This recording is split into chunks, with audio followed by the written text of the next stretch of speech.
This was my second Magnavox console. I bought it from a man about my age. The console had been his father's, and he had recently passed away. The son helped me take the back off to inspect the inner workings and then helped me load it into the back of my rig. Inside, the prize was a Magnavox 8606-00 chassis. This is a single-ended power amp that Magnavox used in some of its smaller consoles. It uses 6BQ5, also known as EL84, pentodes in the output stage, a 6EU7 dual triode for the input stage, and a 6CA4 rectifier tube. It's not very big. Among a certain set, the 8600 series are prized for their potential as standalone power amps. Many look to the mod designs of Dave Gillespie for guidance in giving these amps new life. Dave's mods are aimed at getting the most out of the 8600 series. I followed this schematic, although there is a later revision that is recommended. The first step was to clean the chassis in soap and water. I know that it may seem insane to submerge an amplifier in soapy water, but it's okay. You just have to make sure it's completely dry before you plug it in. The chassis cleaned up nicely.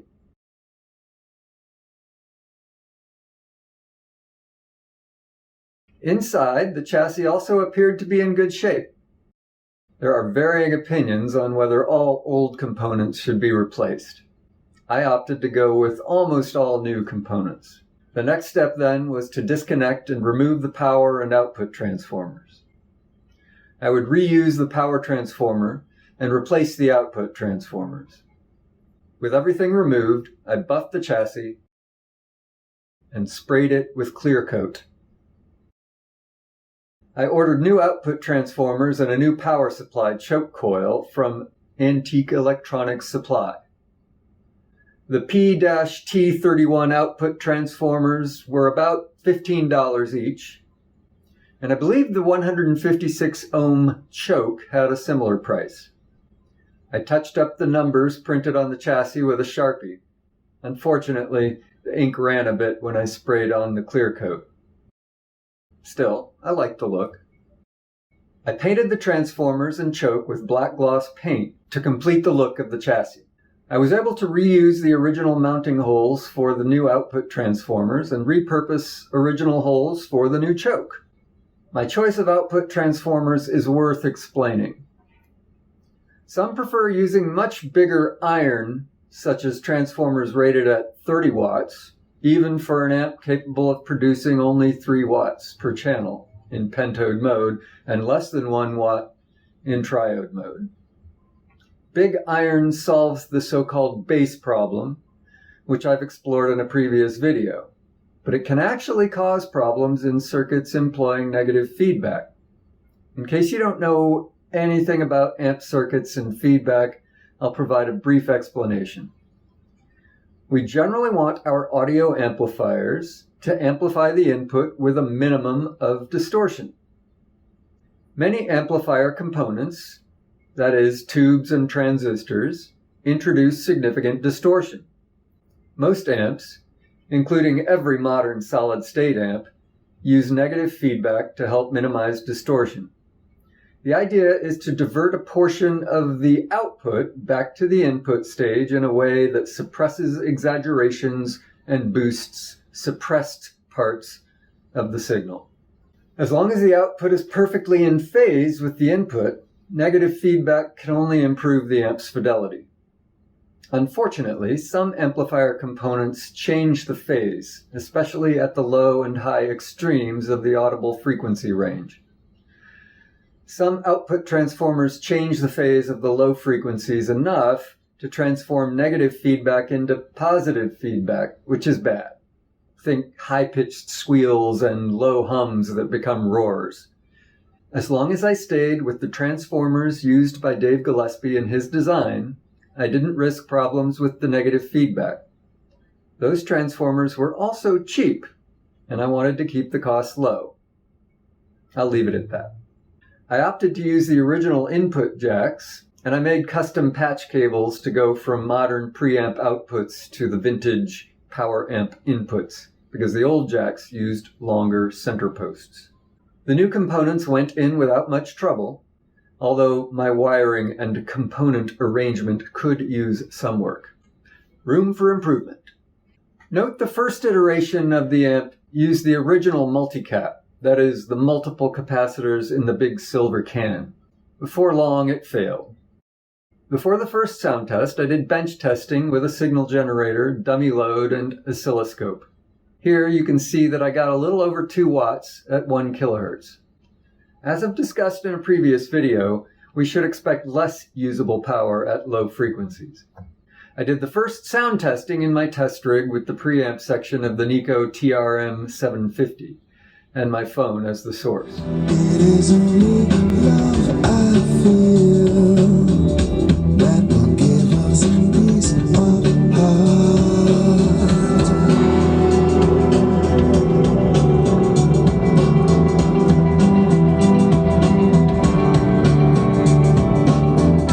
In my hour of desperate need, I feel closer to the Having found the sound satisfactory, I moved it into my home office system with the Sansui 2000A preamp to listen to records.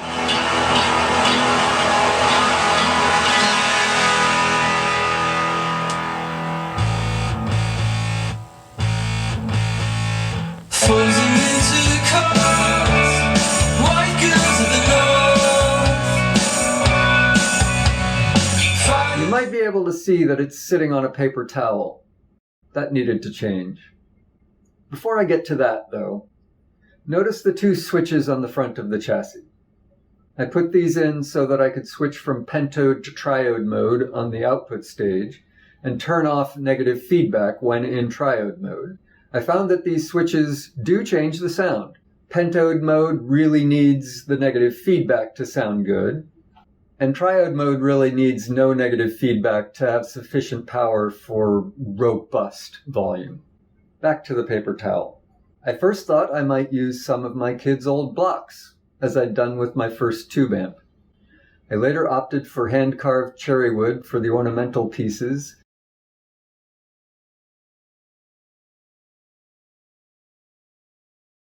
and the trimmed down original masonite base plate plus some rubber feet I ordered from Amazon. The original Magnavox logo and a green power-on diode completed the look, although the diode circuit failed immediately. I also put on proper 5-way binding posts for the speaker wires. And I'm still using the original tubes. About those front panel switches. The mode switch has high DC voltage. Turns out you can't switch high DC voltages without destroying the switch due to arcing. I didn't figure that out before damage to the mode switch made pentode mode unusable. When I get around to it, then, I'll replace the switches, upgrade the circuit according to Gillespie's later revision, and upgrade the output transformers. For now, I can let you compare triode mode with and without negative feedback.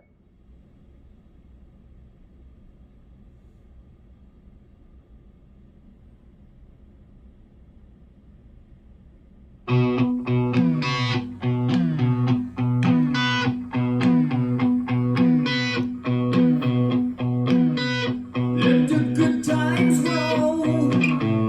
Let them knock you around. Let the good times roll.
So, about the question I teased in the title of this video. What's so great about tube amps?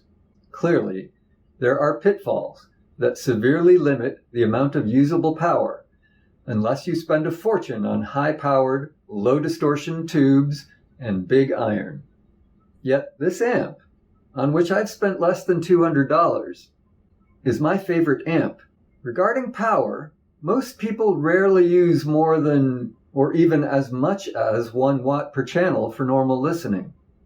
If you complement a low-power or flea-power amp with efficient speakers and or a small listening space where you aren't far from your speakers, then you might never need more than half a watt per channel.